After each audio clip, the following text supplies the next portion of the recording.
If you loved me, you'd let me sleep with other men, she demanded. So I dumped her on the spot. The guy she chose ghosted her in 3 weeks, and now she says she made a horrible mistake, begging me to come back.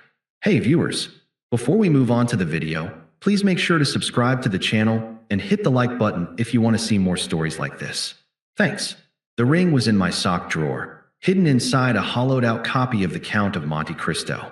It was a simple, vintage-style cushion cut, the exact one she'd pointed at in a shop window 6 months ago, before she changed.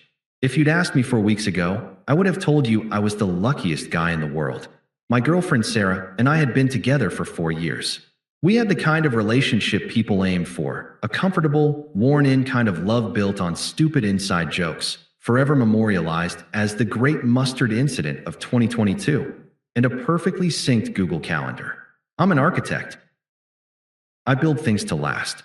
I design foundations, support structures, and futures. I was doing the same with us. I had the ring. I had the 5-year plan. I even had a secret folder on my desktop with Zillow listings for houses just outside the city, the kind with a small yard for the dog we said we'd get. Then, about 2 months ago, Sarah started her Ascend seminar. It was one of those weekend-long, $1,000 self-actualization workshops run by some guy with a man bun and a messiah complex. His name was Liam. I'd seen a picture of him on her new, aggressively spiritual Instagram feed. He looked like a guy who sold counterfeit Yeezys and called himself a thought leader. At first, I was supportive. She'd been laid off from her marketing job 6 months prior, and it had hit her hard. I remember her sobbing into my chest, her confidence shattered. I held her, stroked her hair, and told her, "It's not you against the world, Sarah. It's us. We'll figure this out. I paid the rent and bills for those months without a second thought, cooked dinner every night, and told her to take her time. So when she asked to use our savings for the Ascend seminar, I said yes. I thought it would help her rebuild. Instead, it started to dismantle us. The Sarah who came back was different. She was distant, and she spoke in a new, alien language. Everything was about energetic misalignment or holding space. If I asked a simple question like, "Did you take the trash out?" I get a response like, "I don't have the emotional bandwidth for that request right now, Mark. You need to respect my truth." I try to make her laugh with one of our old jokes, and she'd give me this pitying little smile, as if I was a child she'd outgrown. "What's going on with you?" I asked her one night, about a week ago. She sighed, a long, theatrical, put-upon sound. "I'm just on a different journey now, Mark. I'm discovering my authentic self. The work I'm doing with Liam. It's profound. You're just not evolved enough to get it." Not evolved. I repeated, the words feeling sour in my mouth. "I'm the guy who flosses your hair out of the shower drain. What's evolved mean?" She just shook her head, and that was that. A wall had been built between us, and she was on one side with her truth, while I was on the other, apparently with the trash. I figured it was a phase. I thought the real Sarah was still in there, and that the ring in my sock drawer would be the thing to bring her back. I was a fool. It was a Tuesday night. I'd gotten a promotion at work, a big one. I came home wanting to celebrate, maybe open that nice bottle of wine we'd been saving. I was thinking about the ring again, thinking maybe I should just move up the proposal. I walked in, and she was on the sofa, bathed in the blue light of her phone, her thumb scrolling endlessly. "Hey," I said, dropping my keys in the bowl. "I've got great news." "Oh, cool," she said, not looking up. I'd cooked dinner. A pasta dish she used to call her favorite. I plated it, put it on the table, and waited. She didn't move. "Sarah, dinner's ready." She sighed, as if I'd just asked her to solve a complex algorithm. She put her phone down, screen first, and sat at the table. She pushed the pasta around with her fork. So, my project got final approval. I started, trying to inject some life into the room. The partners pulled me aside and, "Mark," she interrupted, her voice flat. "I need to talk to you about my journey." I stopped, my fork halfway to my mouth. "Okay, what about it?" "My journey," she said, "and our relational container." I blinked. Our what? Our apartment. Our relationship, Mark. The structure of it. She took a deep breath, and I could see her visibly trying to arrange her face into a look of serene, condescending wisdom. It was the face she used when she was about to explain her new discoveries. "The work I'm doing with Liam is about breaking down restrictive, Patriarchal structures, she said, as if reading from a script. Monogamy is one of those structures. It's based in ownership and fear. It's not based in abundance. My stomach went cold. I put my fork down. Sarah, what are you talking about? I'm talking about my truth, she said, her voice gaining a bit of an edge. I've developed a deep, an energetic and intellectual connection with Liam. He sees my true self. He's my guide in this. The air left my lungs. The great news I had, the promotion, the ring, it all just shriveled up and died. Are you? I had to force the words out. Are you asking me if you can sleep with him? She scoffed. A sharp, ugly, impatient sound. God, you're so reductive, Mark. It's not sleeping with him. It's an expansion. It's about me being allowed to explore all facets of my being without being caged. Honestly, it would be good for us. It would make me a better, more fulfilled partner for you. The logic was so twisted, so utterly self-serving, I couldn't speak. I just stared at her. I stared at the woman I'd held while she cried about a layoff, the woman I was planning to build a life with, and I felt nothing. It was like a switch had been flipped. The warmth was just gone. No, I said. My voice was quiet, but it cut through the room. What? The answer is no. That's a deal breaker, Sarah. I'm not evolving into that. Her Zen facade didn't just crack, it exploded. Her face, which had been set in that smug, serene mask, twisted into something ugly and furious. This was the real Sarah, the one who'd been hiding behind the buzzwords. This is exactly what I'm talking about, she snapped, her voice rising. Your insecurity, your control. You're trying to cage me. You're trying to own me just like you own this apartment, just like you own everything. I'm not trying to own you, Sarah. I just don't want to be in an open relationship. But it's what I need to be happy. It's what I need to be fulfilled, she yelled, standing up now. You don't get it. You claim you love me, but you're too weak and paranoid to really love someone. She was breathing hard, her eyes flashing. And then, she said the words that ended everything. If you loved me, you'd let me sleep with other men. You'd want me to be happy. There was a long, ringing silence. The sound of the fridge humming rushed in to fill the vacuum. I looked at her, really looked at her. The woman I loved was gone. She had been hollowed out and replaced by this arrogant, deluded stranger who was standing in my kitchen demanding a hall pass like a teenager. She was still breathing hard, her chest puffed up with self-righteous anger, waiting for me to break, waiting for me to yell, or cry, or beg, waiting for the insecure man to prove her right. So I gave her the one thing she never saw coming.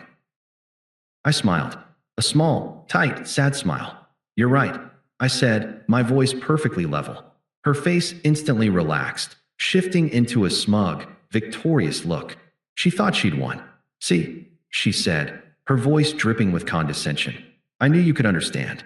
I knew you could evolve if you just… No, I cut her off. The smile was gone. You're right that I don't love this version of you. I don't even know this version of you. The woman I loved wouldn't need to hurt me to be happy. She wouldn't call loyalty a cage. So we're done, Sarah. Her smugness vanished, replaced by a baffled, almost comical shock. What? She sputtered. What did you just say? We're done. Over. You're free. You can go expand and explore with Liam or whoever else you want. You can be as fulfilled as your heart desires. But you're not going to do it while living in my home and calling yourself my girlfriend. I stood up, walked to the closet, and grabbed my jacket and my gym bag, which was already packed from the morning. You're dumping me? She stammered, as if the concept was foreign.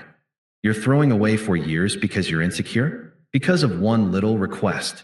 I'm not insecure, I said, zipping up the jacket. I just have self-respect. And you just told me I'm not enough. I'm choosing to believe you. Mark, you can't be serious. You're making a huge mistake. You made the choice, Sarah. You just didn't have the guts to call it a breakup. So I'll do it for you. I pulled my keys from the bowl by the door. I'll stay at my brother's. I want you out by the weekend. Leave your key on the counter.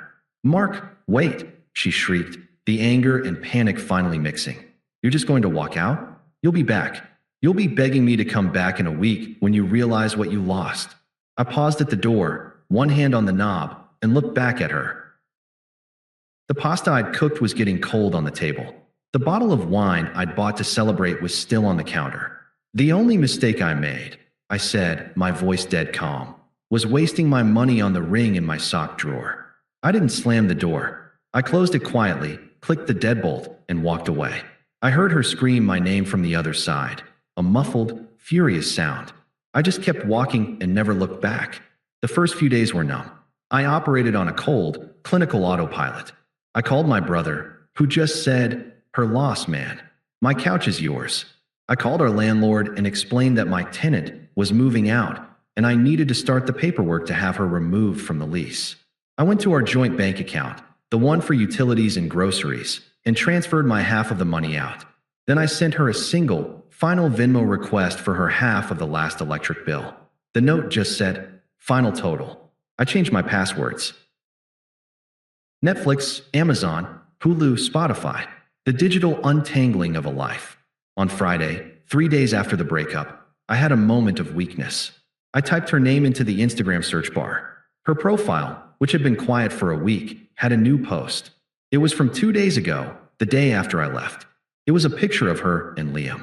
They were at a winery, clinking glasses, his arms snaked possessively around her waist. She was smiling, that same smug, enlightened smile. The caption was the final nail in the coffin. Finally embracing my truth with someone who isn't afraid of it. Sparkle's so blessed to be on this journey with a partner who understands that love isn't about possession, it's about expansion. Hashtag evolved, hashtag ascend, hashtag authentic, hashtag my truth. It was a gut punch. I'd be lying if I said it wasn't. To see my 4 years of loyalty and support discarded and mocked in less than 48 hours, it stung. But mostly, I felt a profound sense of relief. It was validation. I hadn't lost her. I'd escaped her. I blocked her. On everything. I blocked Liam. I blocked the Ascend seminar page. I scrubbed my life clean of her. The next day, Saturday, I went back to the apartment with my brother. She was gone. She'd left the key on the counter, just as I'd asked. The place felt empty, but it felt clean. I spent the weekend clearing out her things. The half-used bottles of shampoo. The yoga mat she'd only used twice. The live, laugh, love sign she'd hung in the kitchen. I threw it all in trash bags. Then, I went to the jeweler. I returned the ring. The money went straight into my savings account. I redirected all that future energy. I threw myself into the new project at work, clocking late hours not because I was sad, but because I was focused. I started a brutal new routine at the gym, channeling all that numb, restless energy into deadlifts and squats. I reconnected with friends I'd been neglecting because I was always trying to manage Sarah's journey. My life became quiet. It became mine. About 3 weeks after the breakup, I got a text. It was from Qley, a mutual friend. "Qley, hey Mark, you okay? Haven't heard from you in a while." Me, "Hey Qley, I'm doing really well, actually. Thanks for asking. Focusing on work and hitting the gym. Hope you're good." A few seconds later, the 3 dots appeared. "Qley, well thank God. I'm so glad to hear you say that. Because, listen, I feel like you deserve to know. Sarah is an absolute train wreck." I stared at the text, feeling nothing. No joy, no pity. Just curiosity. Me, what happened? "Qley, that Liam guy was a total fraud. He's married. Apparently, he does this to a new woman at every Ascend seminar. Got her to pay for a bunch of advanced spiritual coaching sessions, like thousands of dollars, Mark. Strung her along for 3 weeks, and then just ghosted her. Blocked her number, kicked her out of the program, and disappeared. Her new friends from the seminar all turned on her, too. Called her a homewrecker. She's broke, and she's been blowing up my phone all week. I read the message. I read it again. I thought I would feel something. Anger. Vengeance. Schadenfreude. I felt nothing. It was like reading a news story about a stranger in another country. It was information and nothing more. Me, that's a tough situation for her. I typed, then paused, and added, me. Anyway, are you and Mike still on for trivia next week? I think I can finally make it. For the first week after Qley's text, there was nothing. Silence. I figured Sarah was too humiliated or too busy trying to find her next guide to bother with me. I was wrong. She was just regrouping. The first attempt was predictable. It started with a text from an unknown number. I hadn't blocked her, just deleted her contact. I decided, with a kind of cold, clinical curiosity, that I wanted to see the entire life cycle of this disaster. I wanted to watch the train wreck from a safe distance. Unknown. Hey, I was in my kitchen, blending a post-gym protein shake. I looked at the text, didn't respond, and went back to the blender. 5 minutes later, another one. Unknown. I know you heard what happened. Can we please talk? I poured the shake into a glass and drank it. An hour later, the first crack. Unknown. Mark, I miss you so much. I was such an idiot. I saved the contact under a new name. Do not answer. The next day, she escalated. She couldn't get to me, so she tried to get to my guilt. Phase 2, the flying monkeys. I was at my desk, deep in the zone, finalizing a set of blueprints for the new project. My phone rang, another number I didn't recognize. I assumed it was a contractor and answered professionally. This is Mark. Mark? Oh, thank God, honey. It's Carol, Sarah's mom. My blood went from room temperature to ice water in half a second.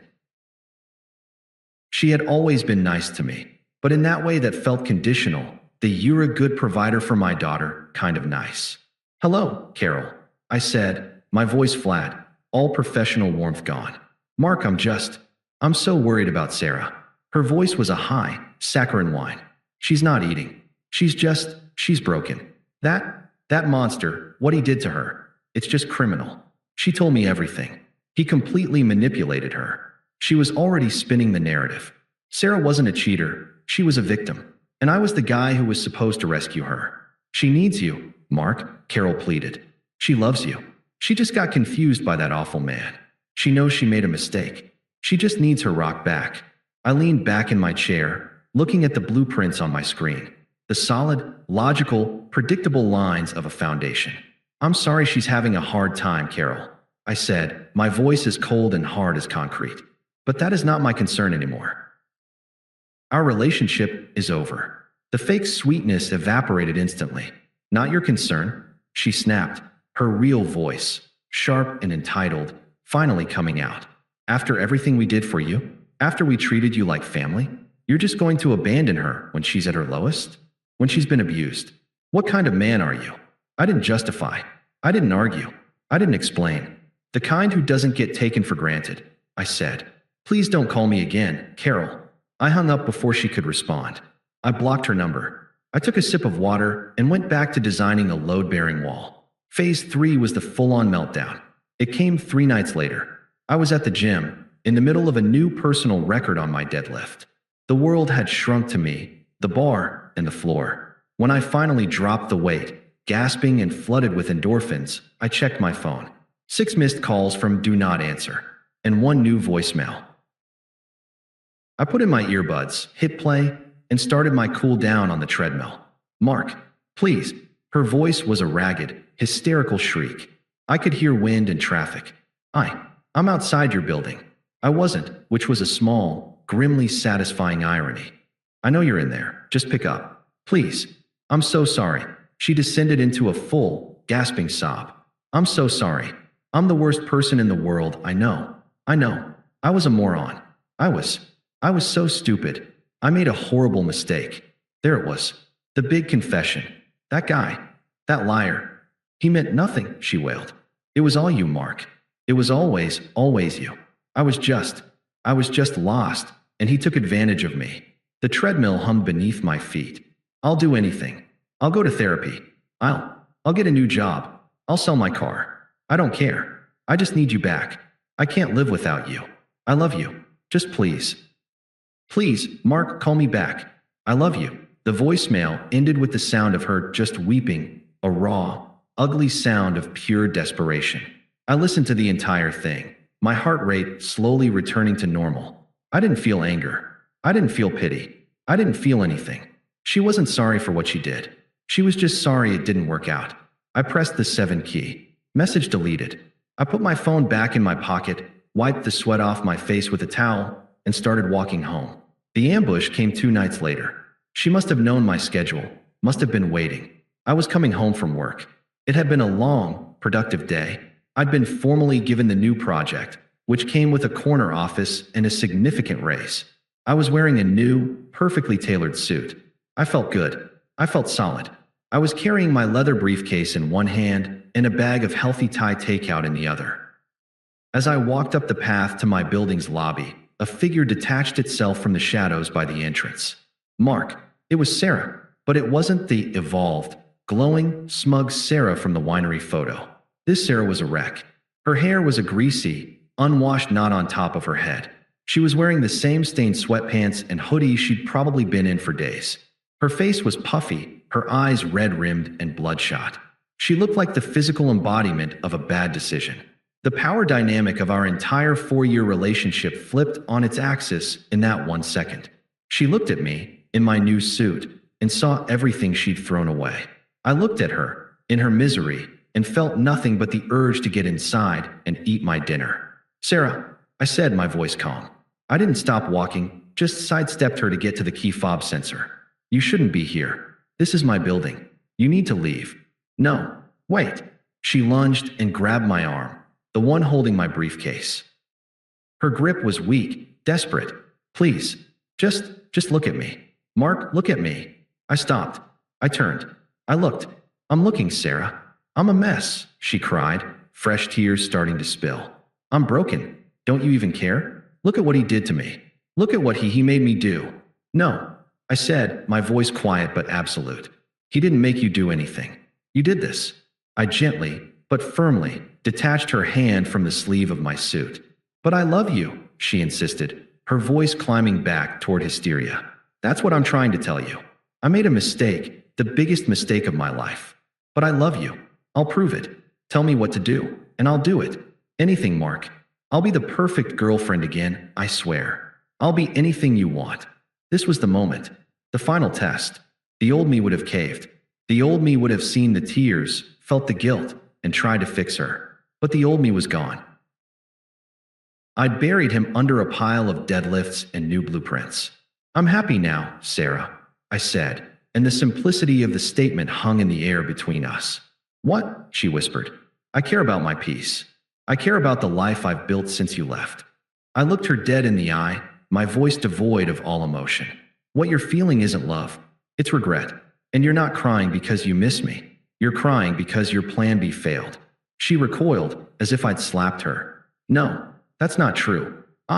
You already told me the test for love, Sarah," I said, cutting her off. "You gave me the rule, remember? In our kitchen, you said, if you loved me, you'd let me do what makes me happy." I gestured to my suit, to the secure glass door of the lobby behind me, to my life. "I'm happy now. My life is quiet. It's stable. It's mine. So, if you ever loved me at all, you'll let me be happy." I turned my back to her and raised the fob to the sensor. "And you'll leave." I heard a sharp intake of breath behind me. The tears stopped. I knew what was coming. The zen was gone. The victim was gone. Now, finally, the true colors. You bastard," she hissed, her voice a low, venomous rasp. "You cold-hearted bastard. After everything, you're just nothing. You'll be alone forever. You're not evolved enough to love anyone." I didn't turn around. The sensor beeped, and the heavy glass door unlocked with a soft click. "Goodbye, Sarah." I walked into the bright, warm lobby.